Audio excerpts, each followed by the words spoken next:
So last year, whenever I did these videos, I kind of went about them the wrong way.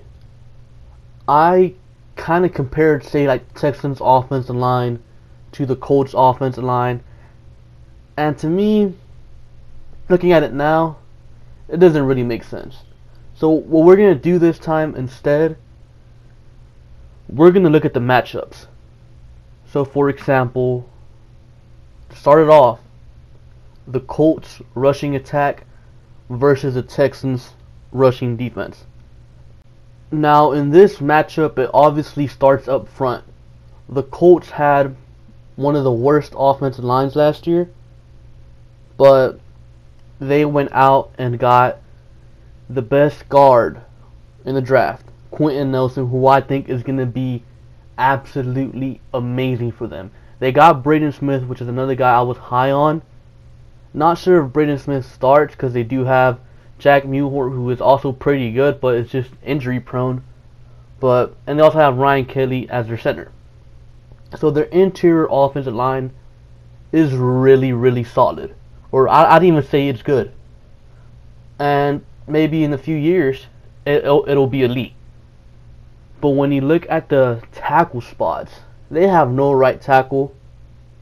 And their left tackle, Costanzo, he's not very good. He's just a big name player that's not very good. So their tackle spots are definitely a huge concern.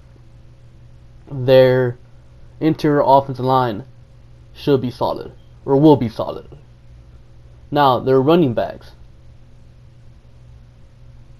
The Colts don't have a running back. At this point, the Colts are just praying and hoping Marlon Mack ends up being able to do something. Because they lost Frank Gore. Frank Gore is over there in Miami now. So, Indy has no running back. They have a strong interior offensive line. The tackles are pretty bad. How does that go up against this Texans front seven? Well, the Texans front seven, they have J.J. Watt coming back. And even if Watt isn't that 20-sack monster that he was, he's still a dominant run stopper. You got DJ Reader, who is one of the most underrated defensive tackles in the league. I'd probably even say he's a top 3 nose tackle in the league. DJ Reader is really good. They got Jadeveon Clowney. They got Whitney Merciless as edge rushers, going up against those 2 weak tackles. Not only that, they got Benardrick McKinney up in the middle, who's an excellent run stopper. They also got Zach Cunningham, who can easily play sideline to sideline. Yeah, I think this matchup from the Colts rushing attack against the Texans rushing defense, I think it clearly favors the Texans. I think the Texans should easily be able to stop the Colts rushing attack during the season, the 2 games they play. Now, the Colts passing attack against the Texans passing defense. Now, it's a little bit tricky because you have the whole Andrew Luck situation. I, for one, do not believe at all that Andrew Luck will be back. Yes, he might actually be back, but I don't think he'll be the Andrew Luck he was before. Why? Because he has a very serious shoulder injury, and people just don't overcome that. They don't. So even if he's out there on the field, he's not going to be the Luck that he was before. And if he's not on the field, well, they got mediocre Jacoby Brissett. So their quarterback is a huge question mark. Huge. Their receivers, Jack Doyle's pretty nice.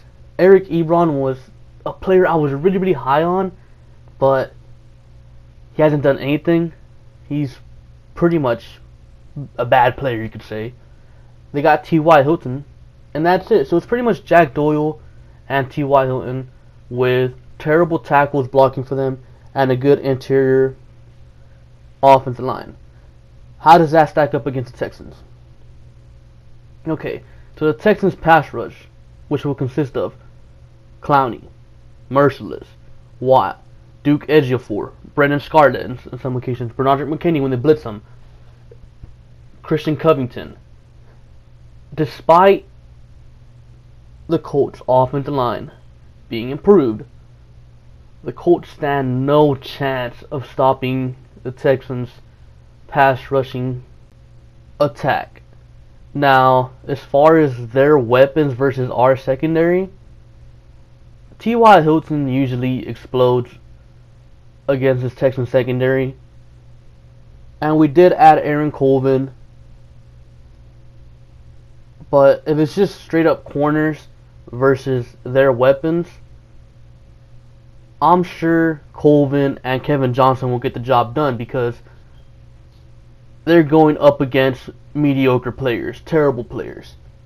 Jonathan Joseph will probably most likely be on T.Y. Hilton, and I don't like that matchup at all because T.Y. Hilton usually burns Jonathan Joseph, but again, the Texans are going to have two really good safeties out there. Justin Reed, which was a top 3 safety in this draft, and Tyrann Mathieu, which is a top 5 safety in the NFL. So, you can pretty much say goodbye to those huge T.Y. Hilton plays. I think the Texans can absolutely shut down this Colts offense. I think the Texans defense clearly dominates this Colts offense. Now, our offense versus their defense. Okay, I'm going to just put it simple. Despite us not having that good of an offensive line, this Texans offense, in every single way possible, will feast on the Colts defense. The Colts have literally no front seven, so despite us having a bad offensive line or bad tackles, I'd say we're in a similar situation as the Colts. They have a good interior offensive line. We have a good interior offensive line, but no tackles. Despite us being in the same situation as them, they don't have the players that can bring the pressure on Watson. They don't have the players that can stop the run. So the Texans should be easily able to dominate their defensive front at the line of scrimmage. Now, if you look at their secondary, I think their secondary is somehow worse than their defensive front. I think it's terrible. Last year, at least it had Rashawn Melvin, but they let him walk, which to me is absurd. Yes, they have Malik Hooker, but he's just one man. He's a safety. One guy is not going to completely shut down 3 or 4 receivers, you know? It just doesn't work that way. Yes, they do have Quincy Wilson, who I was really high on, but again, he's just one corner. You put him on D-Hop, D-Hop's probably going to dominate him. Who's going to cover Will Fuller? Who's going to cover Kiki Coty, you know? So the Texans' offense just matches up well against this Colts defense. Like, the Texans can beat the Colts defense in so many different ways. So, despite the Colts having a new head coach, despite them drafting Quentin Nelson, I still think the Colts are arguably the worst team in the league. I don't care if Andrew Luck comes back. I don't care if he comes back to how he was. Because this Colts team that Andrew Luck has now is probably the worst team he's ever had to carry. And he won't be able to carry this team. Not in a division where Deshaun Watson has arrived. Not in a division where the Jaguars are no longer a pushover. Not in a division where the Titans no longer have Jake Locker, Ryan Fitzpatrick, Matt Hasselbeck, or Zach Mettenberger as their quarterback. So, even if Andrew Luck comes back healthy, the best they'll do is probably 6-10. And I'm putting it nice, because I have the Colts going 4-12 at the best. But with a fully healthy Luck, 6-10 at best. This team is absolutely terrible, and the Texans should have no problem sweeping them. So, that's all I really have for you guys today. Be sure to like, comment, and subscribe. Thank you for watching, and I'll catch you guys later. Peace.